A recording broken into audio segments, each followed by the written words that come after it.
कुमार बनकर के इंद्र बैठे हुए हैं, अग्नि लग गई कि नहीं?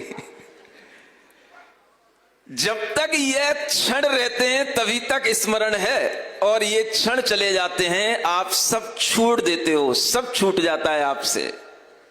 जो ज्ञानी पुरुष होते हैं, बुद्धिमान होते हैं, वह इन्हीं क्षणों का स्मरण करते हुए अपने अंतरंग में प्रसन्नता का अनुभव करते हैं, और यही प्रसन्नता का अनुभव उन्हें हमेशा हमेशा प्रसन्न बनाए रखने का कारण रहता है। सुनते हो, जीवन में कुछ ऐसा घटित हो जिससे मन हमेशा प्रसन्न रहे। आपके जीवन में ये क्षण घटित हो रहे हैं, और इन्हीं क्षणों के साथ में अपने जीवन में भी कुछ क्षण घटित हुए। कौन से क्षण? जिन क्षणों में आप इसलिए आनंदित हो रहे हो कि भगवान का हमने तप कल्याणक देखा, और कभी वह क्षण इस आत्मा को भी उपलब्ध हो जब गुरु के माध्यम से ऐसा तप अंगीकार कराया जाए जो जीवन भर उस तप के साथ में उस क्षणों की अनुभूति करने का कारण बन जाए।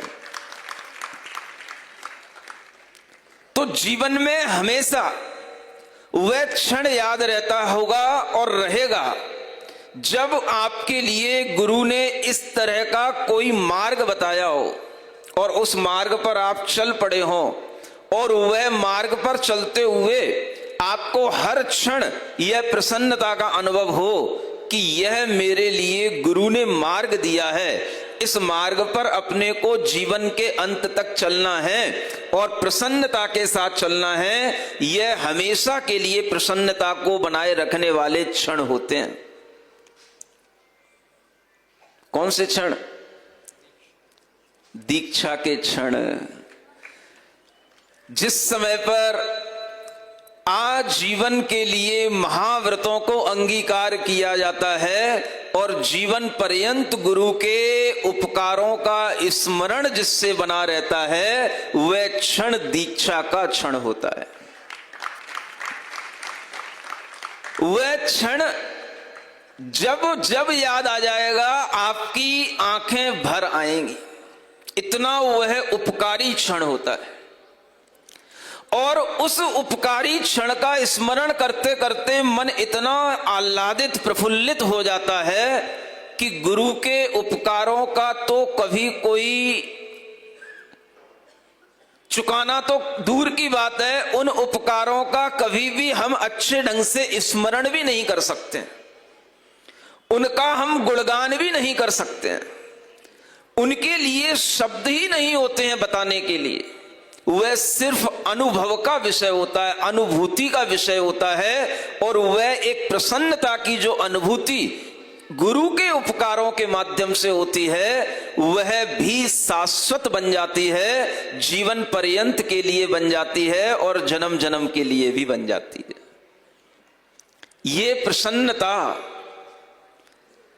गुरु की स्तुति का, प्रभु की स्तुति का एक सबसे बड़ा फल होता है।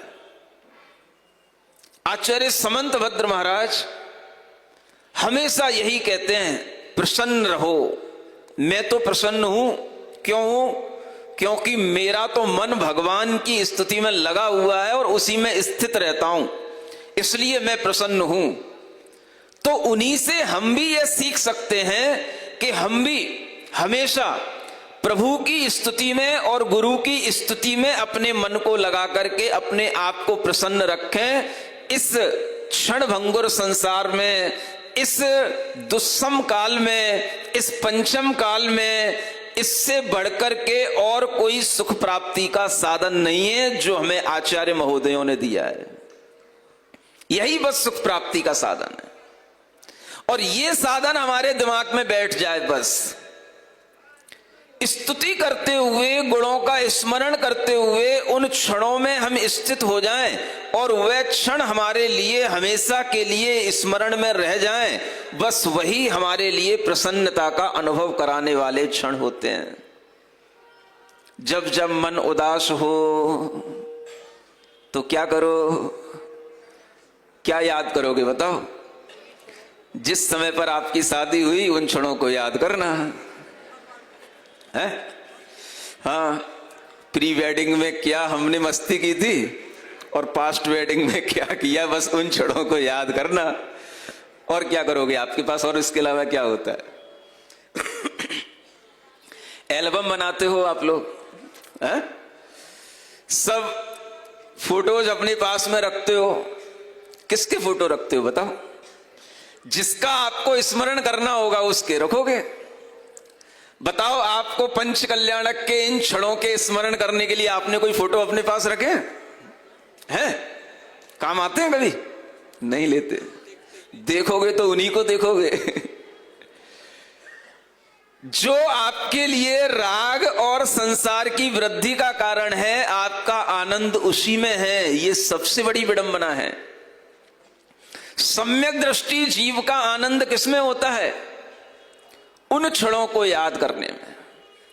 यहां पंच कल्याणक हुआ, हम इंद्र बने, हम माता पिता बने, हम ऐसे पात्र बने, हमने इन क्षणों में ऐसा ऐसा क्रिया की, अनुभव किया। यह स्मरण आगे भी बना रहे और इसी में हम प्रसन्नता का अनुभव करें, तो यह हमारे लिए शुभ भाव होता है, शुभ ध्यान होता है और इसी से आगामी पुण्य का अर्जन होता चला जाता है। बुद्धि में प्रसन्नता का उद्देश्य रखते हुए प्रसन्नता के इन कारणों को संजोना, यह भी सम्यक दृष्टि जीव के लिए ही संभव है। बुद्धि कल से बिल्कुल बदल जाएगी आपकी। सुन रहे हो? आज तक और ठीक चलेगी, आज दोपहर तक और ठीक चलेगी। कल के बाद ना ये मंडप होगा, ना ये अयोध्या नगरी होगी, ना आपके ये सिर पर मुकुट होंगे, ना ये राजाओं की ड्रेस होगी, ना कुछ यहाँ पर कोई वातावरण होगा। और फिर आपकी बुद्धि का वातावरण फिर उसी में जुड़ जाएगा जहां से आप आए हो। अब क्या करो आप? कितने पंच कल्याणक करोगे बताओ? ये भी तो बहुत बड़ी बात है कि एक चातुर्मास के उपरांत 3 पंच कल्याणक एक नगर में होना। समझ में आ रहा है? बड़ी बात तो है।